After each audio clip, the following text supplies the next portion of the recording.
Caros amigos da Rede Assim, está no ar o programa Valor Humano com Rafael Takei, fundador da Moai Ikigai, Educação com Propósito. Estamos aqui hoje com Juliana Matos, uma fisioterapeuta, coach. São tantas iniciativas que eu não sei nem por onde começar. Bem-vinda, Juliana! Muito obrigada, Rafael, pelo convite, por poder estar aqui junto com vocês. Juliana, como é que você escolheu essa carreira de fisioterapia? Como é que é a sua atuação nessa área? Eu sempre gostei muito de lidar com pacientes, né? Então, mesmo antes de entrar na faculdade, eu sempre fui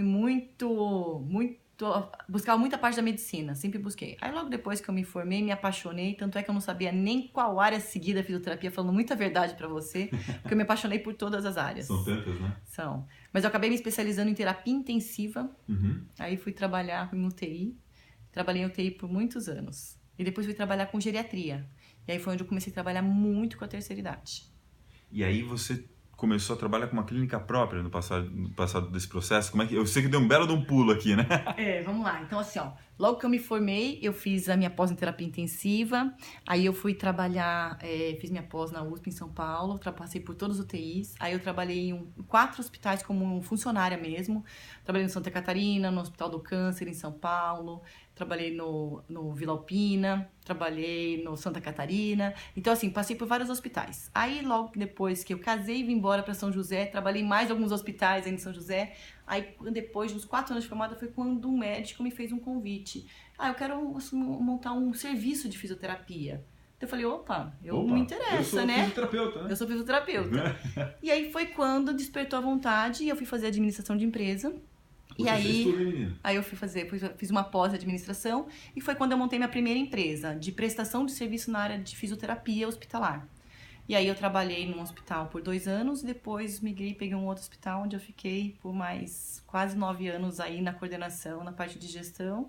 E ao longo desse período aí eu coordenei clínicas de fisioterapia, home care, gerenciamento de pacientes crônicos a domicílio. E hoje qual é o diferencial da sua atuação na fisioterapia?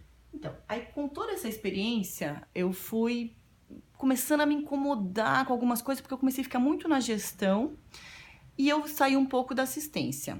Porém, eu atendia meus pacientes idosos a domicílios. Então, faz mais de 15 anos, desde que formada praticamente, eu continuo atendendo esses pacientes. Vovó, fica bem na tua mão. Vovô, exatamente. E aí, assim, com isso, eu fui vendo que eu tinha muita afinidade e foi quando eu comecei a buscar os cursos de transformação pessoal. Quando eu comecei a fazer os cursos para fazer um autoconhecimento, eu comecei a ficar um pouco insatisfeita com a fisioterapia. Porque às vezes a gente trabalha muito volume, a gente quer dar qualidade, a operadora de serviço não quer, os convênios a gente tem uma briga forte aí com eles. E aí foi quando eu comecei a buscar, e aí foi quando eu decidi realmente, não quero mais ser uma prestadora, eu vou montar agora do meu modo, vou fazer um centro de reabilitação onde eu vou entregar a qualidade que eu acredito. E aí foi onde eu montei a minha empresa atual, que é a CRIF. Sobre seguir uma forma de viver como você acredita, recomendo que você também acompanhe o nosso programa que vai a 1h30 ao ar, chamado Viva Assim. Também um pessoal que resolveu se juntar para ter uma ideia bastante diferente. Se sua questão é saúde, a gente tem aqui o plantão médico às 4h30. Agora, eu queria perguntar o seguinte, Juliana, nisso tudo entrou o desenvolvimento humano e entrou o coaching. Onde que ele entra nessa história toda de tratar das pessoas? O coach, eu fiz o coach, trabalhei muito tempo com coach isolado. E aí a gente vê que assim, o coach hoje em dia, muitas pessoas falam, o coach tá ficando banalizado. Mas quando você traz o coach para sua carreira, ele vem agregar. Então, hoje eu trouxe o coach de que forma? Eu trouxe o coach de vida, porque eu sou fisioterapeuta, então eu tenho essa essência. E aí, quando eu tive as ferramentas do coach e consegui trazer a físio, hoje o slogan da minha clínica, só para você ter uma ideia, é a sua fisioterapia de dentro para fora. Hoje a gente trabalha as doenças psicossomáticas, são as doenças emocionais. E o que o coach faz? O coach ele vai enxergar o quê? As crenças, os sabotadores, o que vem impedindo a pessoa. Faz com que a pessoa ela se conheça e entenda realmente o seu ser. O que acontece hoje com a maioria das pessoas? Elas não sabem nem quem são. É verdade. E quais são suas motivações, seu propósito? Seu propósito, exatamente. As pessoas não sabem quais são os seus propósitos. E aí o coach veio me ajudar nessa ferramenta. E aí eu trouxe isso para dentro da fisioterapia porque muitas dores físicas hoje que os pacientes manifestam no corpo, elas não são mais dores físicas. Elas são dores que vêm desencadeadas por um problema emocional. Então, Quando uma emoção não tá saudável, o corpo manifesta. Vê só, quando a gente acorda um dia mais estressado, a gente não tem dor na cervical. Dor no ombro, dor no corpo, Não é? Mas ou sente aquela moleza, sei lá. Exatamente.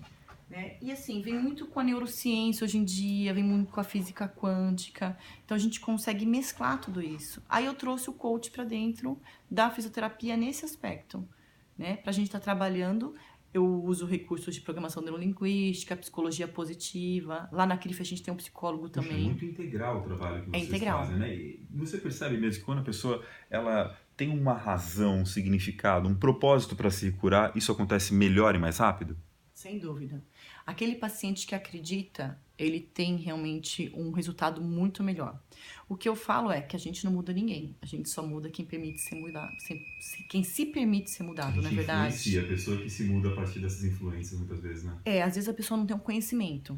E a mudança, ela acontece a partir do momento que a pessoa tem atitude e tem um conhecimento para aquilo. Porque o que eu vejo que os pacientes hoje nem sabem.